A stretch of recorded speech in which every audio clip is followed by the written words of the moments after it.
Hey there, my name's Alex. I've been playing Magic the Gathering for the past 30-ish years, starting out playing casually with my best friend, building decks out of a huge box of cards that he had in his bedroom. I went on to play in a local tournament level, though never competitively, during Ravnica, the City of Guilds.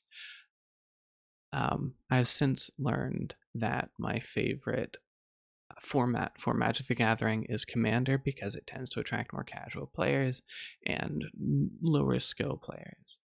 I tend to favor a format of deck that's referred to as group hug or politics.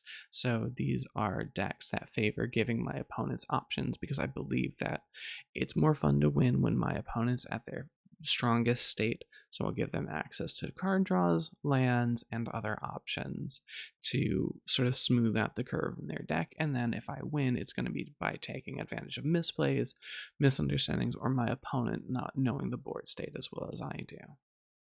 I say all of that to let you know how I'm going to be evaluating cards. I'm going to be evaluating cards and rules from the perspective of a player who favors Commander, who favors Group Hug, who favors politics. With all of that in mind, today I want to take a look at this.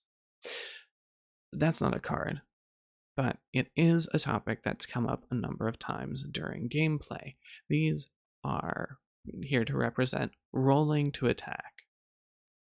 A thing that's come up a few times in the Magic the Gathering forums that I've been in, and twice at my local game store I have overheard, is that players will sometimes roll to decide who they're attacking.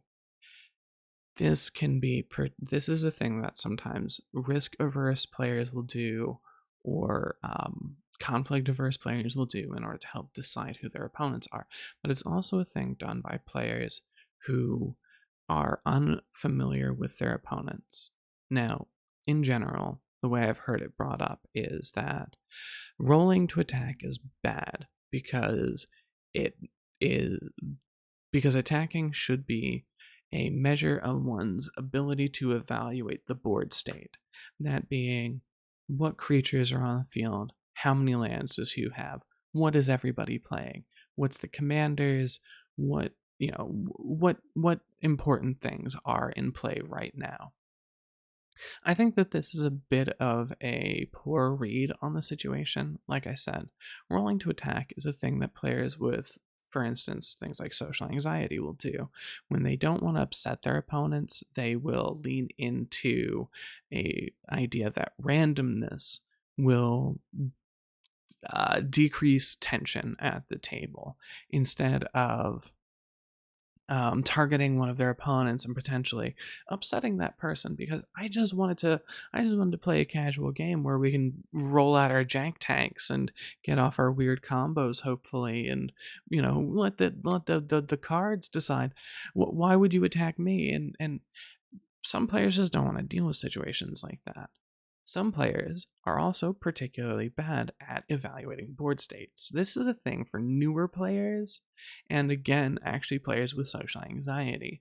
As you'll look around the board and you'll go, I don't know what any of these cards do. Magic the Gathering cards are notorious for having a lot of small text printed on them. And if you're not the sort of person who is going to do what I do, and whenever I see a card I'm not familiar with, go, hey, do you mind if I take a look at that card? Do you mind if I hold it? Do you mind if I take that and take a look at it? If you're not the kind of person who's used to doing that, who is socially averse, conflict averse, or something like that, the idea of having the dice as a backup is particularly helpful. Some players do believe that it will make things more fair to their opponents.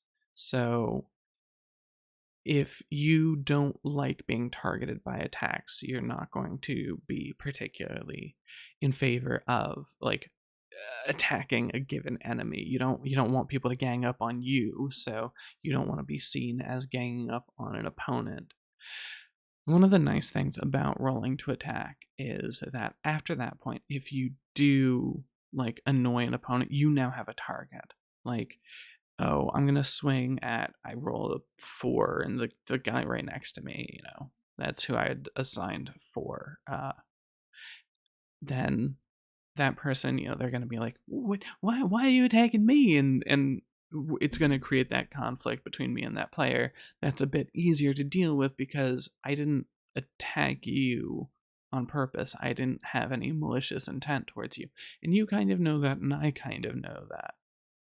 Now, personally, I'm actually never going to use dice to determine who I'm going to attack. I've been playing this game, like I said, for 30 years. Even in a moment of being like overwhelmed on a sensory level, I'm fairly decent at evaluating the board state. That's why I like politics decks. But I can certainly understand why a new player coming into your local game store would do so, why players who are conflict averse might do so, players who are just unfamiliar with the decks that they're facing might do so.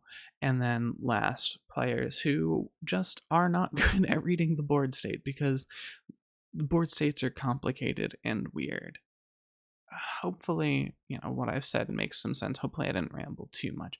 If you're interested in listening to takes on Magic the Gathering from the perspective of a player who favors Commander, favors politics, favors group hug, then hopefully the stuff I have to say moving forward will interest you.